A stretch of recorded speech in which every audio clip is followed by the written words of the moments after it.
I made 5 mistakes to show you how to actually use telemetry in racing to identify these mistakes and fix your bad habits more quickly. Most people use telemetry wrong. In this video, you will learn how telemetry analysis should be done if you want to get actual results from it. Because the biggest dream of any driver is to find speed without having to imitate anyone else. You don't want to get into a car track combo and then depend on watching a lap guide to learn the track, or depend on copying someone else's inputs to find speed. You want to learn how to figure that out yourself. You want to be the benchmark. You want to be the fastest driver in the team so that everyone else asks you, what are you doing to find such speed?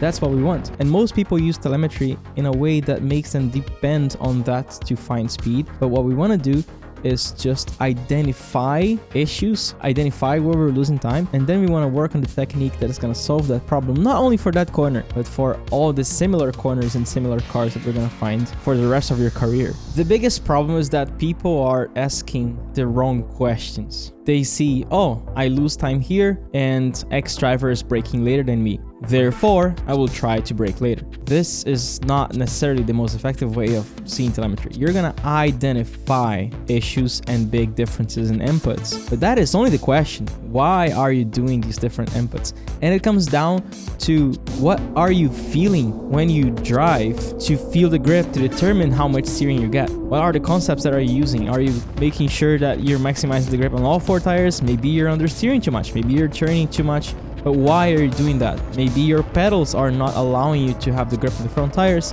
and it forces you to turn the steering more. So you see, it's all these reflections that the telemetry data will only make you think about, not necessarily tell you the answer. Right away, I'm gonna say this.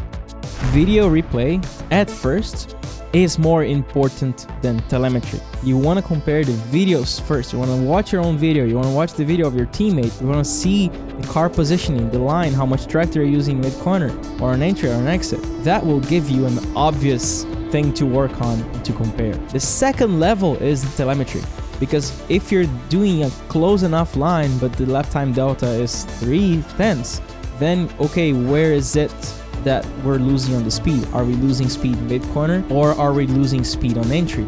Maybe the braking pressures. You see, the video comparison will give you the most foundational differences, and then the telemetry will be a level up in terms of detail. But these details only make sense if you see the video as well, so you can do a comparison. Of course, there's a lot of people who do use telemetry without the video, and you can already assume many things, but it's just not the most practical way of doing it.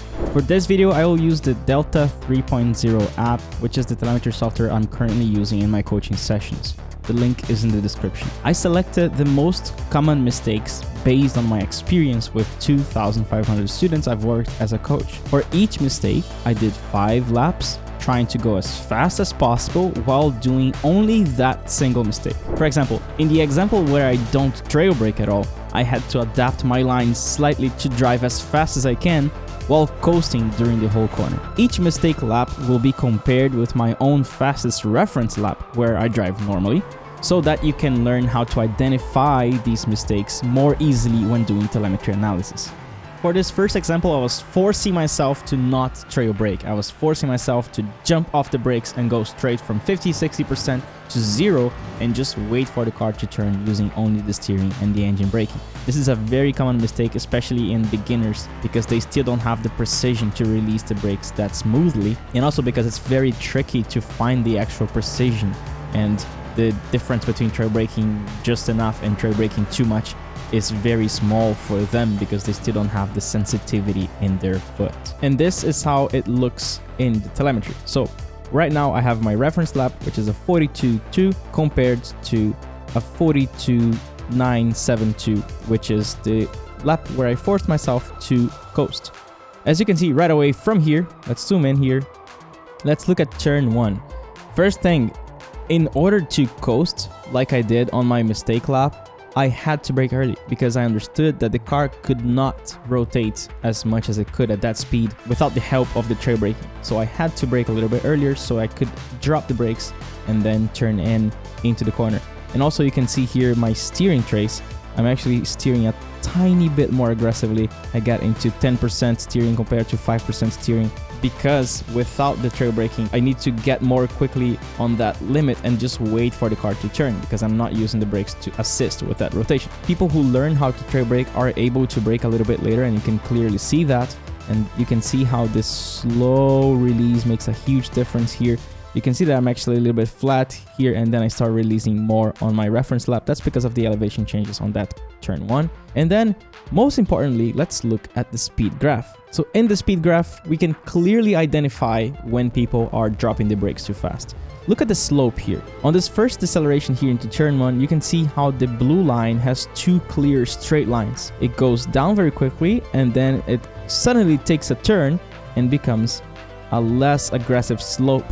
That's because that's exactly the moment where we release the brakes. If you look at this graph here, we release the brakes and the speed starts going down more slowly. And you might think, well, that means I'm carrying more speed, right? No, because when I tried to go as fast as possible in the coasting, I had to brake more aggressive and earlier in order to make that. So as you can see here, when we zoom in, you can see that the trail braking trace allows me to, during the entry, carry as much as 10 kilometers per hour more on entry. And because I am so much faster here, I'm already gaining time. But because I'm so much faster, I still need to use the brakes to rotate.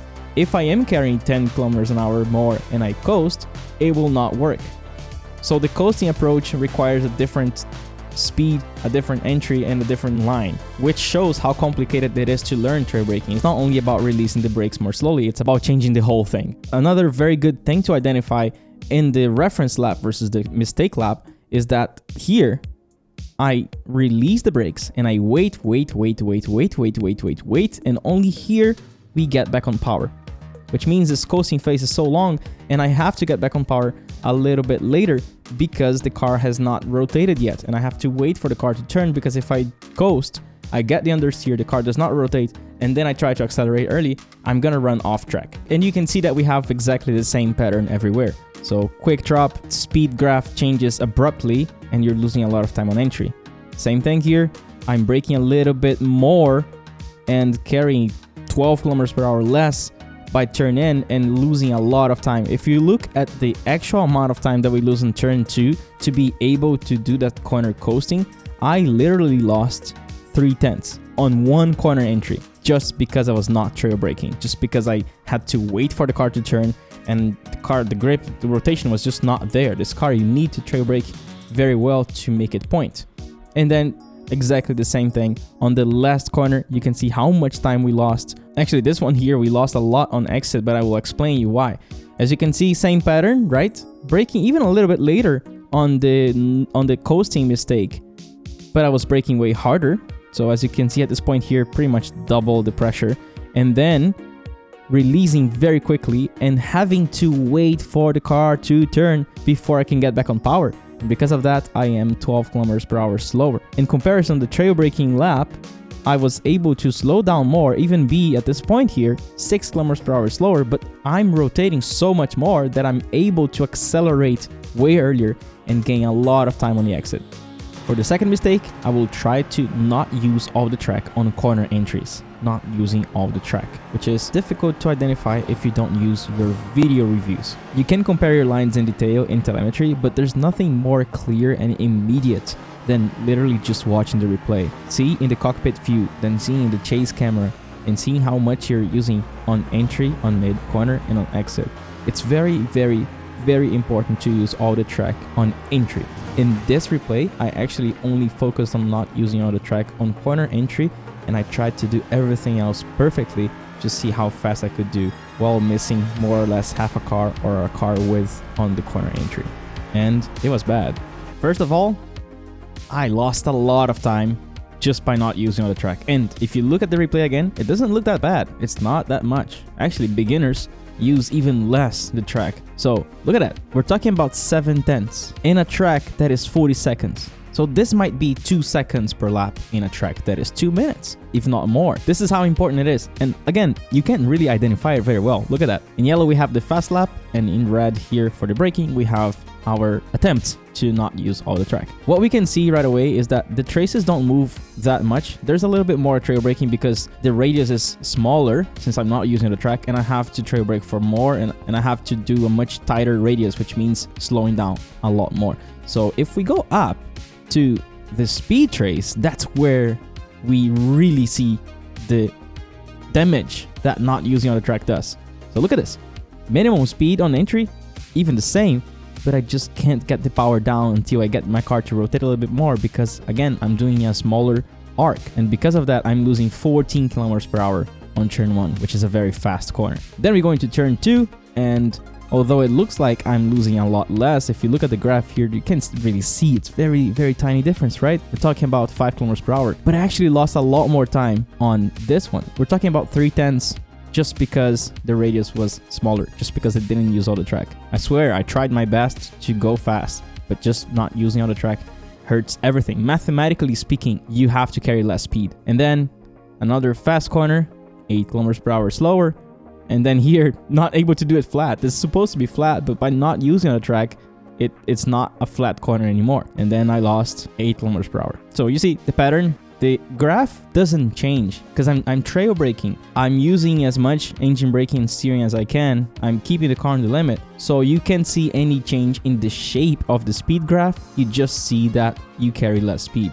You carry less speed on entry, you carry less speed on exit. It's an even damage that you can't really identify very easily in telemetry, which is why I suggest that you make sure that you're using all the track via video first. Mistake 3 is trail braking too much. This is very common when you just learned how to do trail braking and you want to do it way too much, and you end up overslowing the car mid-corner or just not actually getting the actual rotation that you want from the trail braking.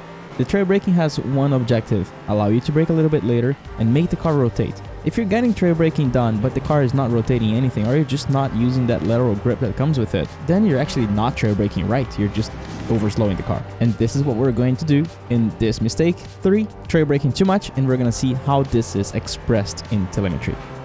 By trail braking too much, I was 6/10 slower than my reference lap, and you can immediately right away see how I am doing my final braking pressures before I accelerate still at 20% compared to 5% on my reference lap. And then on this one, I actually trail braked a lot more on the turn in phase, but ended up not trail braking as hard. So that was my mistake. I was trying to make a mistake and I failed at doing that. And then here on this turn 3 fast corner, same thing, around 24% trail braking, and then lots of trail braking on the last corner. The last corner is funny because the car rotates so much there that you really don't need any trail braking. So that's what you can see. I'm trail braking 0.5% on my reference lap, and I'm doing 3% in the wrong lap, even though 3% might seem like almost nothing. If the car is already rotating a lot and the apex on the last corner is a crest, then you really don't need the trail braking there. The car is already rotating. The trail braking only helps you if you want the car to rotate a little bit more mid-corner. So if mid-corner your car is already rotating, you don't have to keep the brakes there just for the sake of saying, hey, I'm carrying the brakes all the way until the maximum rotation point. Not necessary. It depends a lot on what's happening with the car at mid-corner. Now let's go to the speed graph and see what is happening.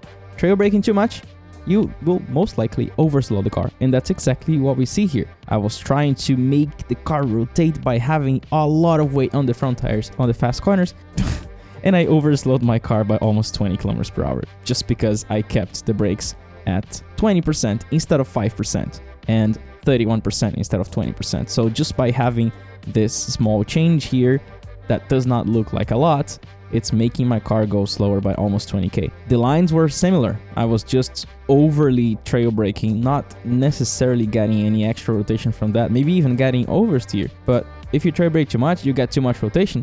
It's more rotation than you need for that corner, which is why it's very difficult to make that jump of trail braking just enough. It's almost like level 3, level 4, level 5 in your trail braking skills journey. It's very difficult. It's normal if you're just learning how to trail brake to overdo it, but it's a good way to use telemetry to see when you are doing it too much. Then Same thing here, trail braking a little bit too much. And then we see exactly the same things. The speed just keeps going down way too much on this one. I am 11 kilometers per hour slower just because I did trail brake. Let's call it a lot more. Well, relatively speaking, it's more than 10 times more, 24% versus 2%. And then on the last corner, I kept trail braking more than necessary, and I actually just overslowed the car by 9 kilometers per hour. And this is how it is expressed in telemetry. One thing that it can show you, if the car is understeery and you have to force the rotation by trail braking a lot more, and you feel that you have to trail brake like that in order to make the car point, then it might be a good thing to change the setup and make the car a little bit more loose so that it already rotates without you having to slow down the car so much into the corner. An obvious effect of trail braking too much is that you actually need a lot less steering because you have so much weight on the front tires. You don't need to rotate. The car is already kind of like going.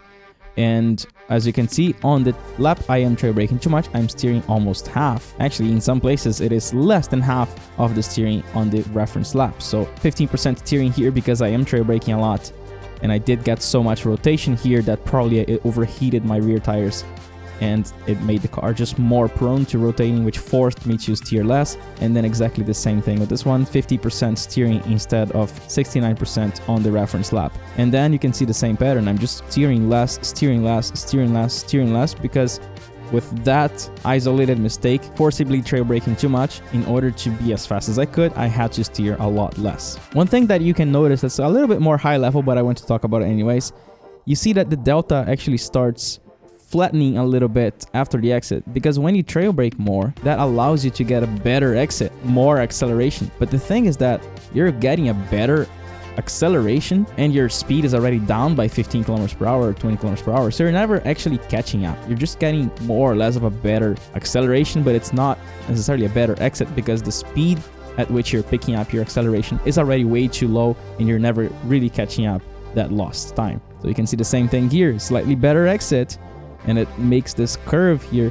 in the delta graph, but it's never going back to you really gaining that time.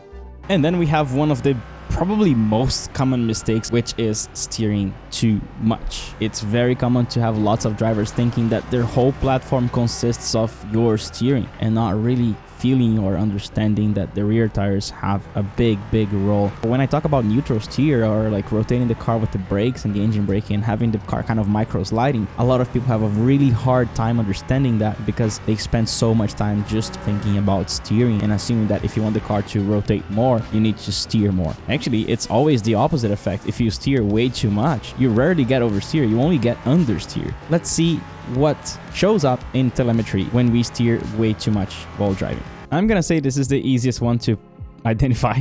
Just look at the steering graph. Don't be shocked. That's what you see the most with students, with beginners, that we can steer a lot more than necessary because it's an instinct, right? You want the car to rotate more. You don't know about trail braking. You don't know about engine braking. What's your only thing to do? Steer more. Oh, it's not rotating. Let's steer more. That's a very common thing. And you can easily spot it in telemetry. It's actually one of the easiest things to identify in telemetry. And again, we can see most likely that your exits are gonna be hurt more than anything else. So you can see entry here, trying to steer. I did lose a little bit, but the actual loss comes on corner exit. You can really see how we lose a lot. On corner exit here, around 8 kilometers per hour slower here. And then also same thing right here. Even trying to maintain the speed here, you can see how the speed trace is a little bit more curved compared to the trail braking where I forcibly get the car to rotate more, but because of the extra brakes, the car is slowing down more, but it allows me to set up a good exit. And this is the pattern that you can really see everywhere. Comparing drivers who steer too much and rely on the steering, you will always see this V on the speed graph on the drivers that do trail brake and steer less. And you will see a U on the speed graph on the drivers that steer too much. That is one of the most common things that you will find. The minimum speed on drivers that steer correctly is tiny bit slower, but they never get a good exit because your car is not rotated yet and you're just forcing, you're just destroying the tire. And because of that, you will most likely continue to understeer all the way into the exit, which never allows you to really get back on power. And if you do get back on power aggressively, you can go from understeer to snap oversteer, because by the time that the front tires pick up the grip and you make the rear tires lose the grip because of the wheel spin on power, then that amount of the front tires are pointed to the inside becomes active and really makes the car dart to the inside and spin. And on long corners like this last corner in this track, it's even worse because you never prepare the exit and your speed goes down by a lot. You're supposed to be on power, but you're still waiting for the car to turn because you're burning your front tires and you're steering way too much. So your minimum speed continues going down, down, down, down, down. And in this example, we are almost 20 kilometers per hour slower on the exit and we lose a lot of time. So on this one, we did lose 1.1 second just because I was steering a lot and I was forcibly trying to steer like I see my beginner students steering. And you can see here, 43% steering instead of 22, 103 compared to 57, and 72 compared to 31. Not ideal to just destroy your front tires. Make sure you're using all three tools for rotation to make the car point. I talk about them all in my advanced online course about car handling dynamics, the motor racing checklist. Make sure you check it out. Now I'm gonna show you the full reference lap so you can have an idea of what I did when I was trying to set up the reference. Again, I didn't do too many laps, probably around 10 to 20, so there is more time to find, but the driving style and the inputs that I was doing were more or less correct.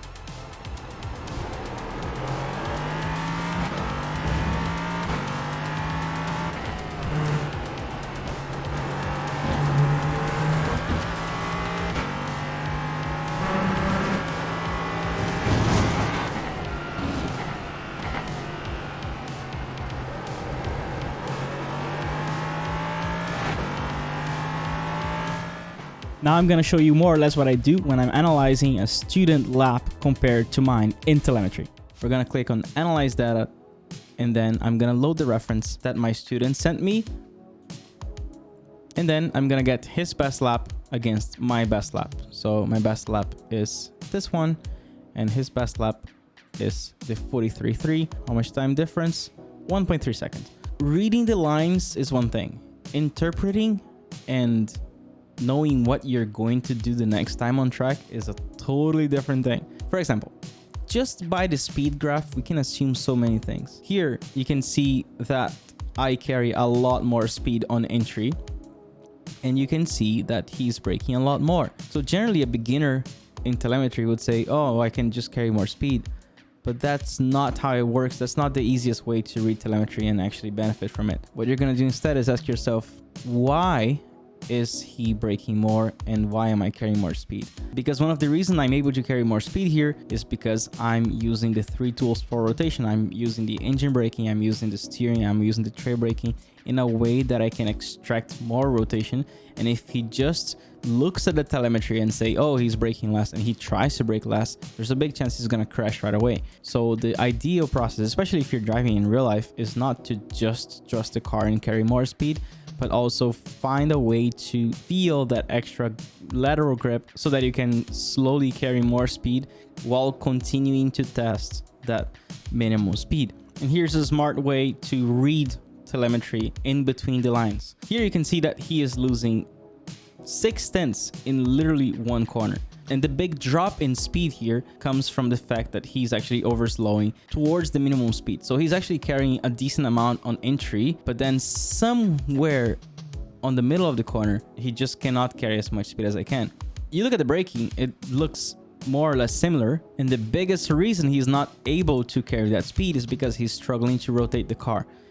You can see at the steering how much more he is turning. It's literally more than double the amount of steering angle that he's using. So what can we assume here is that he's abusing the front tires, he's getting under steer. And how can we get the car to rotate without steering that much? Engine braking. So I'm gonna assume that I'm using more the engine braking than he is. So we can scroll down, look at the actual downshifts, and you can see that I am downshifting to first gear and he's staying on second. So because of that, he's staying on second gear. He doesn't get the engine braking to rotate the car, and he's forcing the car with the steering. The three tools of rotation that I talk so much about in my online courses are the brakes, the steering, and the engine braking. And there are three lined up here. So something in these three graphs is the answer.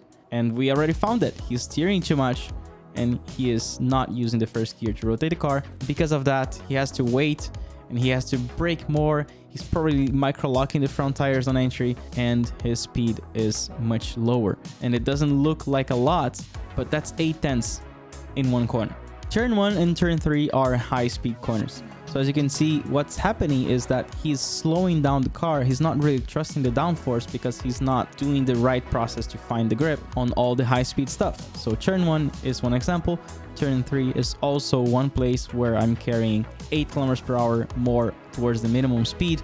That means I am trusting the downforce. I'm making sure that I'm using the tools on entry to maximize lateral grip more than he is. It might be because of his line. He might be turning in a little bit too early and not able to really commit and try to ask for that rotation throughout the whole entry. And because of that, he cannot carry the speed, because if he's not getting the rotation on entry, he's gonna have to compensate that rotation on exit, and then he just cannot commit to the throttle. So what I'm doing here is carrying a lot more speed by releasing the brakes, because I know now, given my experience with the lateral load, given what I've been doing in the previous laps, trying to really maximize that lateral load, I'm able to carry more speed knowing that I'm gonna stay on track. And then we find again that he's steering twice as much as I am on this high-speed corner. He's actually lifting and steering a lot. What I'm doing is steering less, trusting that the front tires are gonna grip, and because of that, I'm actually carrying 12 kilometers per hour more, which is a lot. One thing that I recommend that you do is to never only look at the telemetry and assume things and go on track and try. Pair the graphs. Like I said, I saw the brake and steering and I assumed that he was not using the engine braking. I used my knowledge of car handling dynamics instead of just looking at the graphs and assuming that the graph has the answer. You have to know how to interpret the data. So here's my tip. Watch the replays. Make sure that you're looking at the lines, you're looking at what they're doing, you're looking at what you're doing on track visually, and then you pair that with your telemetry data. If you want to get the Delta 3.0 app, you can use the link in the description. If this video was helpful, please subscribe and let's grow this channel and make the best sim racing education channel on the planet.